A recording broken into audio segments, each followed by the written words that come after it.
ரெய்னா இருந்தப்போ கிட்டத்தட்ட 9 டைம்ஸ்க்கு மேல 180 சேஸ் பண்ணியிருக்காங்க. ரெய்னா இல்லாதப்போ இது வரைக்கும் சேசிங்ல 180 பண்ணதே கிடையாது. பின்னாடி ஈஸியா வந்து ஒரு ஜடேஜா வந்து ஃபினிஷ் பண்ணவோ இல்ல தலை வந்து ஃபினிஷ் பண்ணவோ வந்து ஈஸியா இருந்துச்சு. கேம் அப்படி போச்சு. சிஎஸ்கே வந்து ஒரு ஸ்பின் ட்ரையோ வச்சிருக்காங்க. த பெஸ்ட் ஸ்பின் ட்ரையோ அப்படின்லாம் எல்லாரும் சொல்றாங்க. ஆனா அது அந்த அளவுக்கு ஒர்க் அவுட் ஆகல. ஆல்ரெடி ஹலீல் அகமதுங்கிற ஒரு லெஃப்ட் ஆர்ம் ஃபேசர் இருக்கிறப்போ இன்னொரு லெஃப்ட் ஆர்ம் ஃபேசர் ஏன் முகேஷ் சௌத்ரியை யூஸ் பண்ணாங்க? மும்பை இந்தியன்ஸ்காண்டி சூப்பரா பவுலிங் போட்டிருக்காரு. இது போக லோக்கல் கிரிக்கெட்ஸ் ஃபுல்லாமே அவர் சூப்பரா பெர்ஃபார்ம் பண்ணியிருக்காரு. ஏன் வந்து கேப்டன் ஓபன் பண்ணாம ஒன் டவுன் பண்றாரு? அது ஒரு ஓபன் பண்றது பெஸ்டா இல்ல ஒன் டவுன்லயே ஆடுறது பெஸ்டா? முன்னாடி நானே இருந்து நான் டீமை வழிநடத்தி கொண்டு போறேன்னு சொல்ல வேண்டியதானே. அப்ப அவர் இந்தியாக்காண்டி தான் இவ்வளவு தூரம் பண்றாருன்னா இது வந்து எந்த இதுக்கு நியாயம்னே தெரியல. நாதன் எல்லிஸ் வந்து பிக் பாஷ் லீக்ல கேப்டன்சி பண்ணி வின்னிங் கேப்டன் அவரு. சாமுக்கும் சிஎஸ்கேவுக்குமான பந்தம் நான் சொல்லி உங்களுக்கு தெரியணும்னு அவசியம் இல்லை. சொல்லி ரொம்ப ஒரு famous person in CSK. Chennai மக்களுக்கு ரொம்ப பிடித்தமான ஒரு பிளேயரும் கூட. ஆனா அவரை மட்டும் பிளேம் பண்ணக்கூடாதுல. முன்னாடி டாப் ஆர்டர்ஸ் ஒண்ணுமே பெர்ஃபார்ம் பண்ணல. அவர் மட்டும் பிளேம் பண்ணீங்கன்னா எப்படி சொல்ல? ஆனா இன்டென்ட்டே இல்ல அந்த இடத்துல. Hi, welcome to our news. நம்ம இன்னைக்கு என்ன பார்க்க போறோம்னு பாத்தீங்கன்னா சிஎஸ்கே விசஸ் டிசி. இந்த மேட்ச்ல சிஎஸ்கே என்னெல்லாம் தப்பு பண்ணாங்க, அது போக வந்து சிஎஸ்கே இதுக்கப்புறம் வின் பண்றதுக்கு என்னெல்லாம் பண்ணணும் அப்படிங்கிறத பத்தி தான் இங்க பேச போறோம். நம்ம கூட பேசுறதுக்கு சிவகாசி நியூஸ் ஆர்க்ஸ் டீமோட ஃபார்மர் கேப்டன் அஜித் குமார் வந்திருக்காரு. அவர்கிட்ட நம்ம கேட்போம் இப்போ என்ன மாதிரியான, ஏன்னா அவர் ரெகுலரா வந்து கிரிக்கெட் ஃபாலோ பண்ணிட்டு இருக்காரு. அவர் one of the biggest fan of CSK team. So நம்ம அவர்கிட்ட பேசலாம், அவரோட மைண்ட் செட் எப்படி இருக்கு, என்ன மாதிரி இருக்குங்கிறத. வணக்கம் குமார். வணக்கம் சொல்லுங்க. இப்போ சிஎஸ்கே வந்து லாஸ்டா கண்டினியூஸா தோத்துக்கிட்டே இருக்காங்க. அதை பத்தி நீங்க என்ன நினைக்கிறீங்க? ஏன்னா சிஎஸ்கே வந்து முன்னாடி ஒரு பேட்டிங் ஆர்டர் நல்லா இருந்துச்சு. இப்போ பேட்டிங் ஆர்டரும் சொதப்பலா இருக்கு. அண்ட் தென் பவுலிங் பார்த்தா அதோட ரொம்ப மோசமா போயிட்டு இருக்கு. ஒரு டீமாவே ஒரு கரெக்டா பில்ட் பண்ணாம வச்சிருக்காங்க. ஸோ அதான் ஒரு தோல்விக்கு மிகப்பெரிய காரணமா இருக்கு. ஓகே, இப்போ அப்போ பேட்டிங் பிரச்சனைன்னு சொல்றீங்களா இல்ல பவுலிங் பிரச்சனைன்னு சொல்றீங்களா? ஃபர்ஸ்ட் வந்து பேட்டிங் பிரச்சனை தான் சொல்லுவோம். ஏன்னா பேட்டிங்ல இப்போ எல்லா டீமும் பாத்தீங்கன்னா ஒரு 200 above வந்து அடிக்கிறாங்க, சேஸ் பண்றாங்க. ஸோ அந்த அளவுக்கு எல்லாருமே டீம் வந்து பில்ட் பண்ணியிருக்காங்க. பட் சிஎஸ்கேன்னு பாத்தீங்கன்னா அந்த அளவுக்கு எதுவுமே கிடையாது. முன்னாடி பாத்தீங்கன்னா சிஎஸ்கேல ஒரு ஒன் டவுன்ல ஒரு ரெய்னா, ஒரு மொயின் அலி இல்ல யாராவது அந்த இடத்துல வந்து ஒரு புஷ் பண்ணி ஆடுவாங்க. போன சீசன் கூட பாத்தீங்கன்னா ரஹானே வந்து லாண்டு கொடுத்துருப்பாரு. ஸோ அந்த இடத்துல ஒரு புஷ் பண்ணி லாண்டு கொடுக்கறதுக்கு கூட டீம்ல ஆள் கிடையாது. ஒரு பவர் பிளேயர் கூட யூட்டிலைஸ் பண்ண மாட்டேங்கிறாங்க.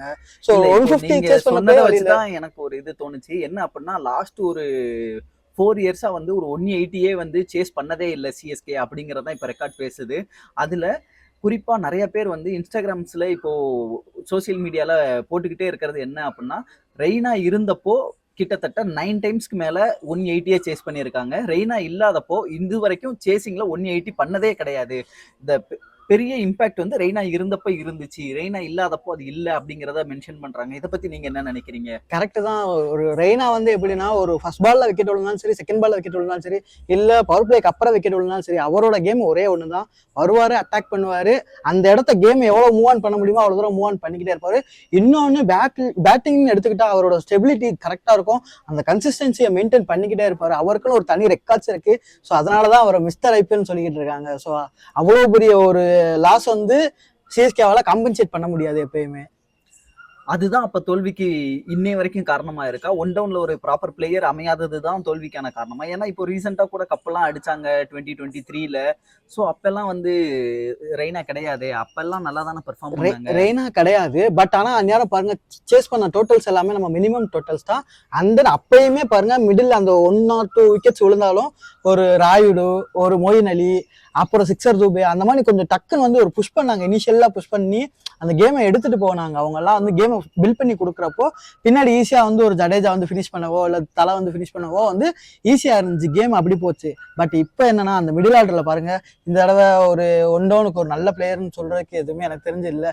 ஆனா என்னன்னா கேப்டன் வந்து விளாடுறாரு, எதுக்கு கேப்டன் ஒன் டவுன் விளாடுறாருன்னே தெரியலைங்க சீரியஸா எனக்கு. அண்ட் தென் 2 டவுன்ல பாத்தீங்கன்னா சிக்ஸர் தூபே வந்துடுறாரு, விஜய் சங்கர் வந்துடுறாங்க.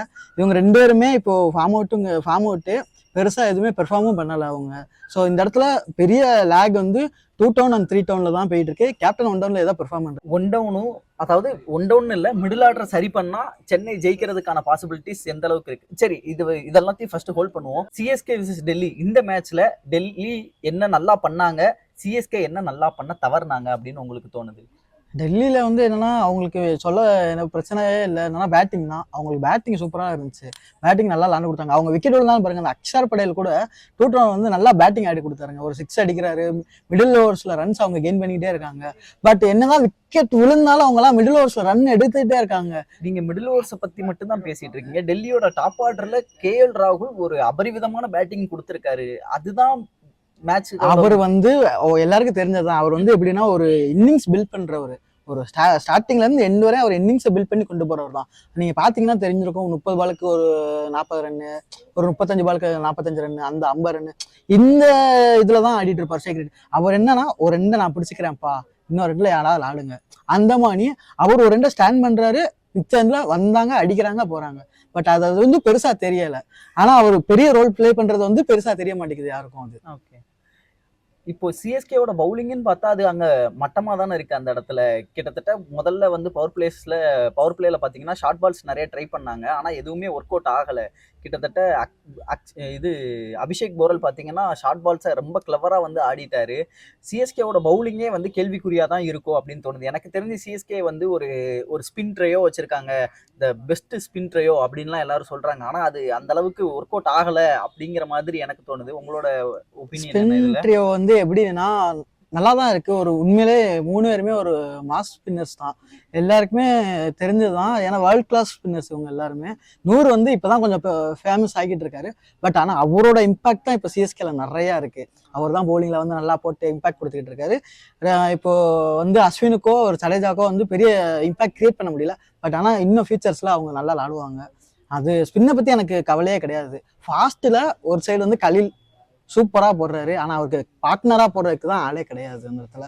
ஆமா, உங்களுக்கு ஃபர்ஸ்ட் இனிஷியலா கலில் புஷ் பண்றாரு, ஆனா இன்னொரு எண்டு கிடைக்கல. அது போக லாஸ்ட் உங்களுக்கு ஃபினிஷ் பண்றதுக்கு 10 ரன்னா வச்சிருக்கீங்க. அந்த ஒரு பவுலர் ஷார்டேஜ்ல தான் பிரச்சனை போய்கிட்டே இருக்கு. ஏன் அந்த இடத்துல அன்ஷுல் கம்போஜ் இன்னும் ட்ரை பண்ண மாட்டேங்கிறாங்க? ஆல்ரெடி ஹலீல் அகமதுங்கிற ஒரு லெஃப்ட் ஆர்ம் ஃபேஸர் இருக்கிறப்போ இன்னொரு லெஃப்ட் ஆர்ம் ஃபேஸர் ஏன் முகேஷ் சௌத்ரியை யூஸ் பண்ணாங்க?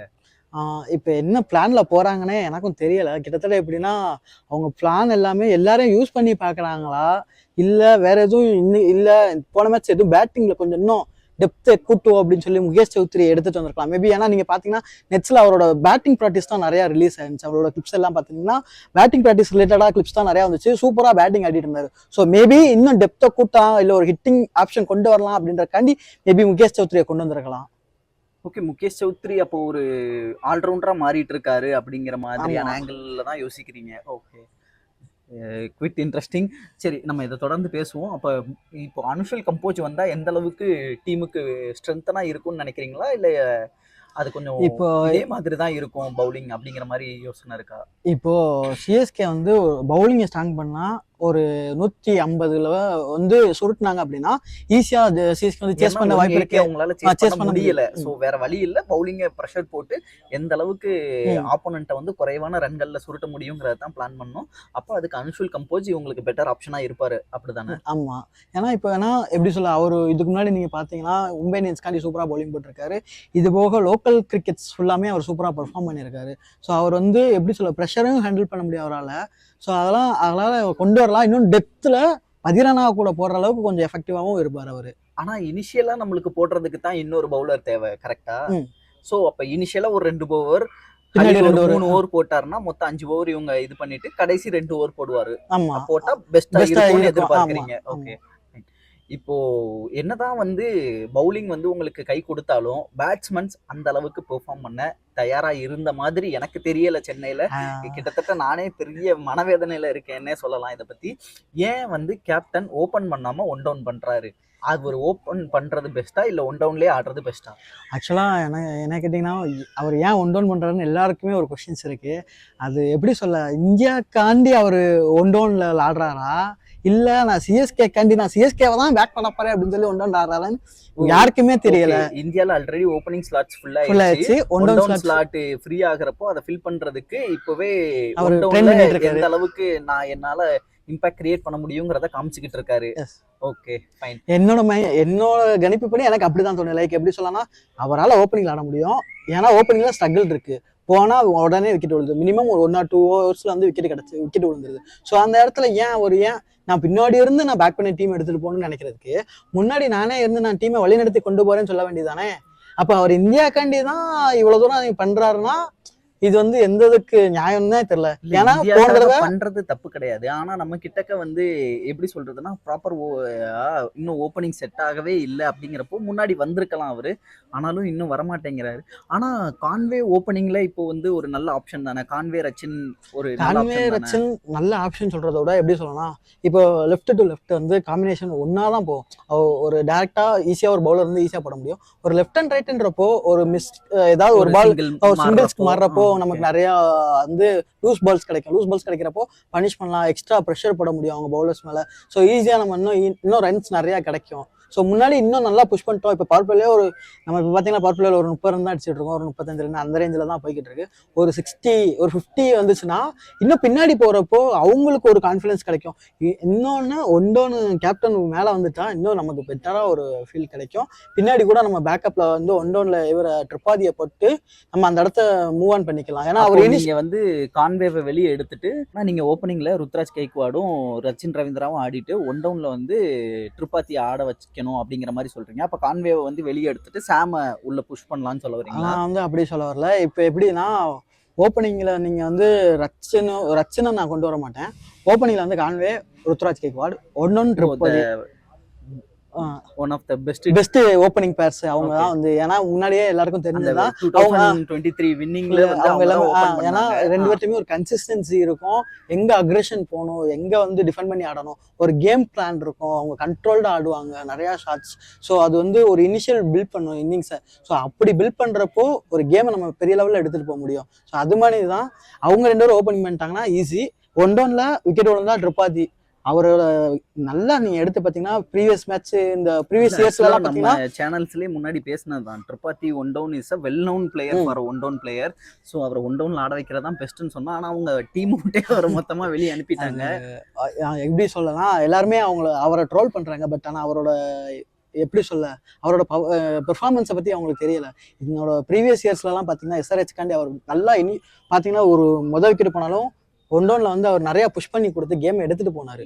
நிறைய மேட்சஸ்ல அந்த புஷ் தான் சிஎஸ்கேக்கு இப்ப கிடைக்கல. சோ அதுக்கு இவங்க ஒன்டோன் அவரை கொண்டு வந்தா ஒரு பெஸ்ட் ஆப்ஷனா எனக்கு இருக்கும். அப்ப ரச்சின் கொண்டு வந்துருவோம். டூ டவுன்ல கொண்டு வந்து நம்ம டவுன்ல அவர் பிளே பண்ணுவாரு. ஏன்னா அவர் ஒரு ஓப்பனிங் பேட்ஸ்மேன். டூ டவுன் ஆடினா அவருக்கு அந்த இடம் செட் ஆகும், அந்த பிளேஸ் செட் ஆகும்னு உங்களுக்கு எதுவும் ஐடியா இருக்கு? செட் ஆகும். ஏன்னா இப்ப எப்படி சொல்லலாம், ஓப்பனிங்ல வந்து ஒரு ஃபாஸ்ட் ஃபுல்லாமே ஃபாஸ்ட் தான் போடுவாங்க. ஸோ மிடில் ஓவர்ஸ்னு வந்துச்சுன்னா ஸ்பின்னு.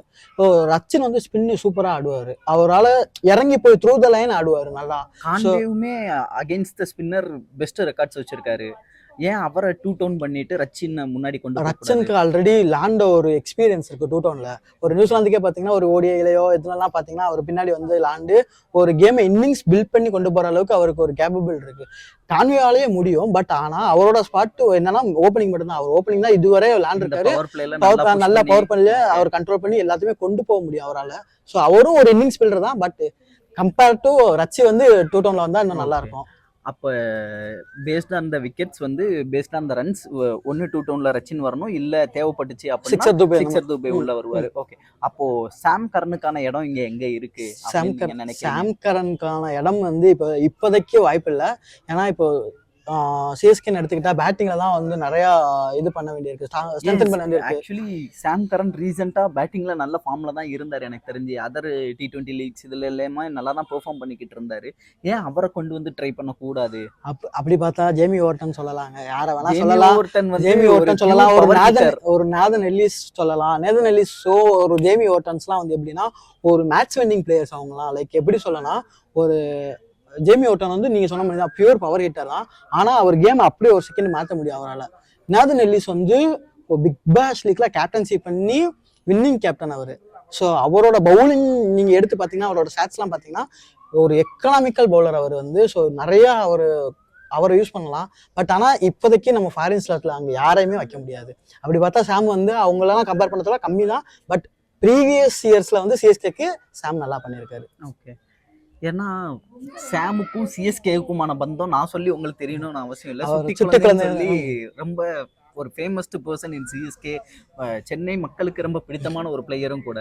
அதான் ஓகே, இப்போ எல்லாரையும் பிடிக்கும். இப்போ தோனியை தான் எல்லாருக்கும் பிடிக்கும். அதுக்காண்டி என்ன சொல்ல முடியும், சின்னத்துல என்ன எல்லாத்துக்கும் பிடிச்சிச்சு. வெளியே போனோன்னே என்ன செஞ்சாங்க, நான் சிஎஸ்கே நான் மேட்சே பார்க்க மாட்டேன் அப்படின்னு யாரும் இருக்காங்களா? அதெல்லாம் அப்படி கிடையாது. பார்க்க தான் செய்வாங்க. பட் என்னன்னா எல்லாத்துக்கும் ஒரு இது இருக்கு. அவங்க அந்த இடத்துல ஒரு பெர்ஃபார்மன்ஸ் பண்ணலன்னா நம்ம எதுவுமே கொண்டு வர முடியாது.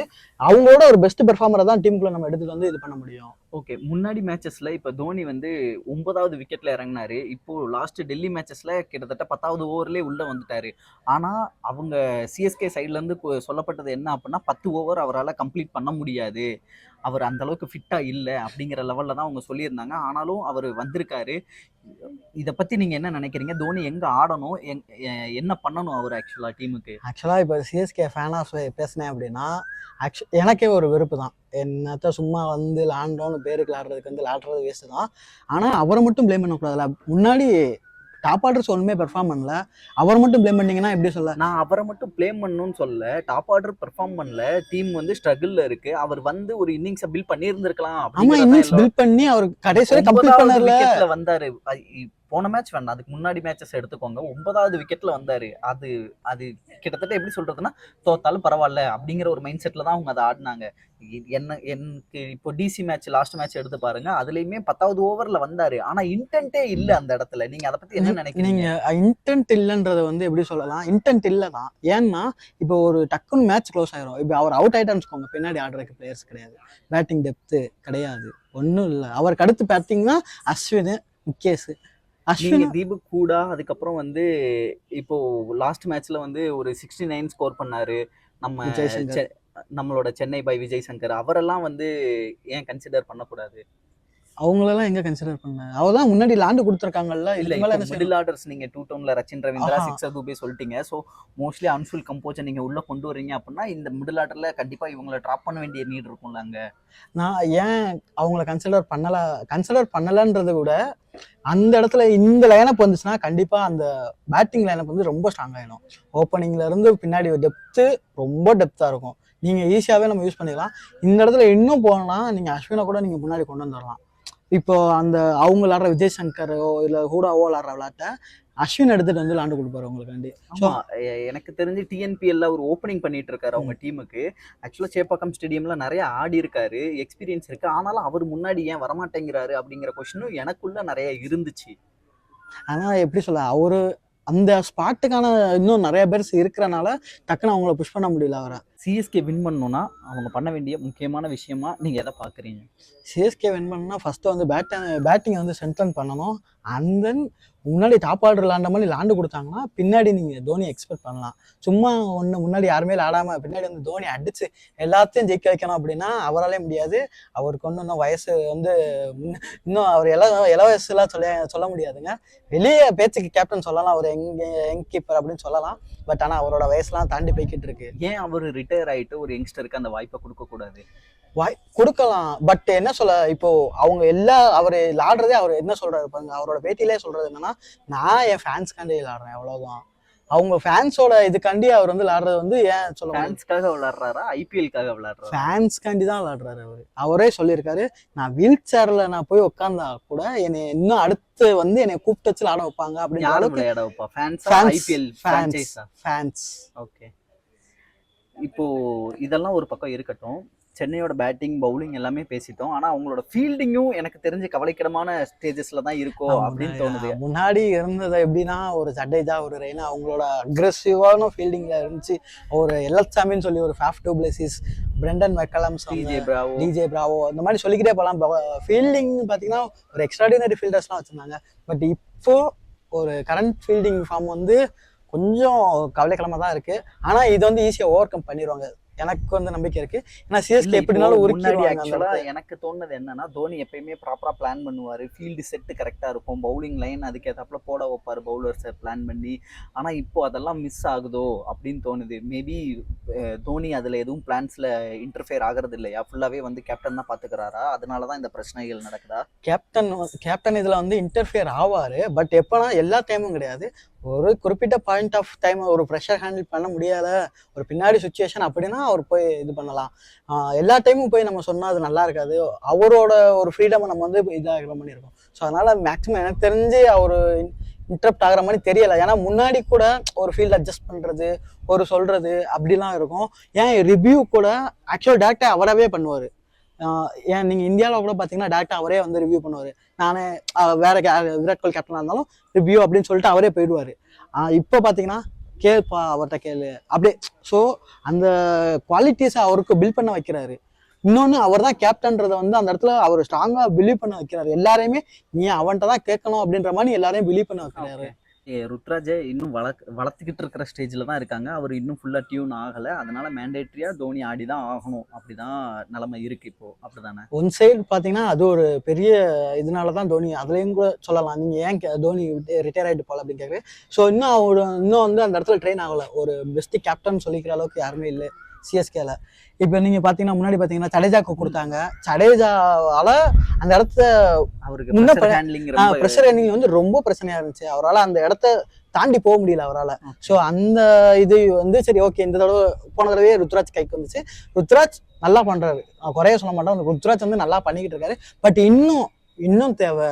ஏன்னா சிஎஸ்கே பிரான்சைஸ்ன்றது வந்து ஒரு பெரிய ராஜகோட்டை, ஒரு ராஜகோட்டை மணி. ஸோ அந்த கோட்டையை கோட்டையை தான் தகர்த்துக்கிட்டு இருக்காங்க. ஏன்னா லாஸ்ட் 2 மேட்சஸா நம்ம வந்து சென்னையில தான் சேப்பாக்கில் வச்சு தான் தோத்துருக்கோம். ஸோ கோட்டை தகர்க்கப்பட்டுருச்சு அப்படின்னே சொல்லலாம். கிட்டத்தட்ட ஆர்சிபி பார்த்தீங்கன்னா 17 வருஷம் கழிச்சு சென்னை கோட்டையை தகர்த்து அவங்க கொடியை அதில் பறக்க விட்டுருக்காங்க. உங்களுக்கு எல்லாருக்கும் தெரிஞ்சிருக்கும்னு நினைக்கிறேன், மேட்ச் பார்த்தவங்களுக்கு, இல்லை சோசியல் மீடியாவில் பார்த்துருப்பீங்க. சென்னை கோட்டையில் முதல் முறையாக ஆர்சிபிங்கிற சவுண்டு ஒலிச்சிருக்கு. ஓகே, இப்போ எப்படி சொல்ல, இது வந்து நீங்கள் ஏன் இப்படி பார்க்குறீங்க? நான் சொல்கிறேன், இதே தான் இப்போ பாகிஸ்தான் விசஸ் இந்தியா எடுத்துக்கோங்க. இதுவரை தோத்ததே கிடையாது இந்தியா. ஆனால் அன்னைக்கு விராட் கோலி கேப்டன்சியில் இந்தியா தோத்துச்சு பாகிஸ்தானுக்கு அகேன்ஸ்டாக. அதுவும் பெரிய லாஸ். அது விக்கெட் லாஸ் இல்லாமல் ஜெயிச்சாங்க அவங்க அந்த இடத்துல. ஸோ அப்போ வந்து ரெக்கார்ட்ஸ் மாறுச்சு. ஸோ எப்போனாலும் மாற்றம் ஒன்றே மாறாததுதான், வாழ்க்கைன்றதே அப்படிதாங்க. ஸோ இதெல்லாம் நீங்க வந்து இது வந்து சிஎஸ்கே பவுன்ஸ் பேக் பண்ணுவாங்க அப்படின்னு சொல்றீங்களா இந்த சீசன்ல? வாய்ப்பு நிறைய இருக்கு. ஏன்னா இப்போ என்ன சொல்லலாம், டாப் 4ல வர்றதுக்கான பாசிபிலிட்டிஸ் எந்த அளவுக்கு இருக்கு? அவங்க வருவாங்கங்கிற ஐடியா உங்களுக்கு இருக்கா? ஏதாவது டாப் 4ல வர வாய்ப்பு இருக்கு. ஆனா எப்படி சொல்லலாம், இன்னும் இந்த டீமை கொஞ்சம் பில்ட் பண்ணாரு. இஃப் இன் கேஸ் அவங்க வந்து ருத்ராஜ் கைக்கோடு போஸ்ட் மேட்ச் பிரசன்டேஷன்ல அதான் சொல்றாரு. என்னன்னா, நாங்க நிறைய ட்ரை பண்ணிக்கிட்டு இருக்கோம், ஆனா எங்களோட ட்ரைஸ் எதுவும் இன்னும் ஒர்க் அவுட் ஆகல. நாங்க ஆனாலும் மறுபடியும் ட்ரை பண்ணிட்டே இருப்போம் அப்படின்னு சொல்றாரு. அந்த ட்ரை கை கொடுக்கும்னு நினைக்கிறீங்களா இதுக்கப்புறம்? இப்போ எப்படின்னா, தோனி நீங்கள் பார்த்தீங்கன்னா, தோனின்னு ஒரு கேப்டன்சி பண்ணனா அந்த இடத்துல அவர் என்ன பண்ணியிருப்பாருன்னா, ஒருத்தரை பிலீவ் பண்ணி கடைசி வரை கொண்டு போயிட்டே இருப்பார். பட் ருத்ராஜ் வந்து அந்த இடத்த அந்த மாதிரி பண்ண மாட்டேங்கிறாரு. எடுத்து மாத்துறாரு, வைக்கிறாரு.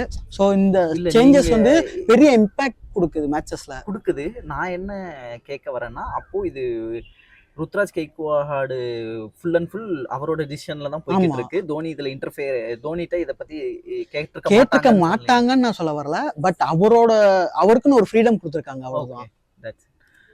சரி, ஓகே. நம்ம பொறுத்திருந்து பார்க்கலாம் சென்னை எப்படி ப்ளே பண்ண போறாங்க, எப்படி பவுன்ஸ் பேக் பண்ண போறாங்களா இல்லையா, இல்ல மறுபடியும் அதே இடத்துல இருக்க போறாங்களா அப்படிங்கறத. எல்லாருக்கும் தெரிஞ்சது என்னன்னா, சிஎஸ்கே எப்படினாலும் மேல வந்துருவாங்க. எல்லாரோட பிலீவ் அதுதான். ஒரு சிஎஸ்கே ஃபேனா இதை வந்து நான் கண்டிப்பா சொல்லுவேன், மேல வந்துருவாங்க கண்டிப்பா டாப் 4ல. ஸோ அது வந்து சொல்லலாம் நம்ம.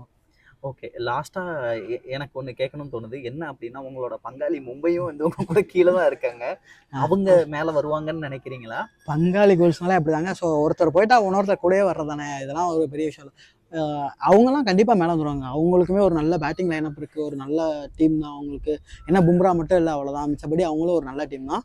சிஎஸ்கேவும் அவங்க எல்லாருமே இப்போ இவங்கெல்லாம் இப்போ எக்ஸ்பீரியன்ஸ் பாருங்க, எக்ஸ்பீரியன்ஸ் சொல்லுவாங்க கீழே இருக்காங்க.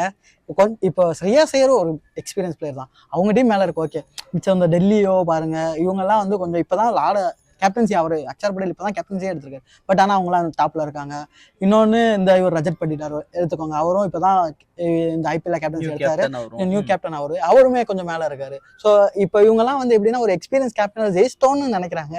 பட் இவங்க வந்து அந்த கேமோட பிளான்ஸை மாற்றிக்கிட்டே இருப்பாங்க.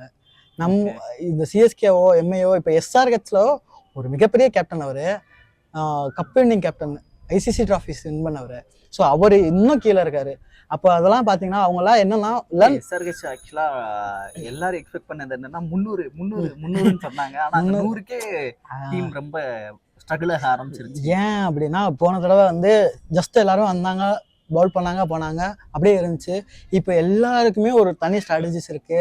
கிட்டத்தட்ட நீங்க முன்னாடி மோஸ்டா என்னன்னா அவங்கள ப்ரெடிக்ட் பண்ணிட்டாங்க, அவங்கள வந்து எவ்வளவு எவ்வளவு தூரம் பண்ணிட்டாங்க மொத்தமா. ஸோ ஈஸியரா அவங்களுக்கு இங்க போட்டு இப்படி எடுக்கணும் அப்படிங்கிற பிளான்ஸ் எல்லார் கையிலயும் இருக்கு. ஸோ இதை எப்படி பேட் கமின்ஸ் எதிர்கொள்ள போறாருங்கிறது தான் அடுத்த கட்ட இது. இப்போ அப்ப அதுக்கு தான் போன மேட்சே அவங்க ஒரு பெரிய சேஞ்சஸ் கொண்டு வந்தாங்க. பாத்தீங்கன்னா ஒரு கமிண்டு மிண்டிஸ் எடுத்துட்டு வந்தாங்க. கமிண்டு மிண்டிஸ் ஏன் எடுத்துட்டு வந்தாங்கன்னு எல்லாரும் யோசிக்கலாம். ஒரு பவுலிங் ஆப்ஷனா இருக்கலாம் அப்படின்னு. இல்லை அவரோட பேட்டிங் அந்த இடத்துல ஒரு ஸ்டெபிலிட்டி கொடுத்தா இன்னும் மேட்சை ஈஸியாக பில்ட் பண்ண முடியும். ஒரு இடத்துல அந்த மிடில் கொஞ்சம் கிடைச்சா கூட, ஏன்னா அவங்களுக்கு ஃபுல்லாமே ஹிட்டர்ஸ் தான், பவர் ஹிட்டர்ஸ்ன்றப்போ பின்னாடி ஒரு கம்மின்ஸ் வரையும் அடிக்குவாங்க, ஒரு பவர் ஹிட்டர்ஸ் தான் அவங்க எல்லாமே. ஸோ அப்போ ஒரு ஸ்டேபிள் பேட்ஸ்மேன் இருந்தால் கேம் ஈஸியாக அவங்க பில்ட் பண்ணிட்டு போயிடுவாங்க. ஸோ அதனால தான் அந்த இடத்துல இன்னும் அந்த இடத்த அவர் சேஞ்ச் பண்ணிக்கிட்டு இருக்காரு. ஸோ அவர் இன்னும் அந்த இடத்துல பெர்ஃபெக்டாக பிளேஸ் ஆயிட்டாரு அப்படின்னா அவங்க டீம் கண்டிப்பாக கம்பேக் கொடுத்துரும். ஓகே, நம்ம வெயிட் பண்ணி பார்க்கலாம் இந்த ஐபிஎல் எப்படி போகுதுங்கிறத. நம்ம நம்மளோட அடுத்தடுத்த மேட்சஸ் முடியட்டும். நம்ம இன்னொரு செட்டு முடிஞ்சதுக்கு அப்புறம் திருப்பி கம்பேக் பண்ணலாம். And then bye.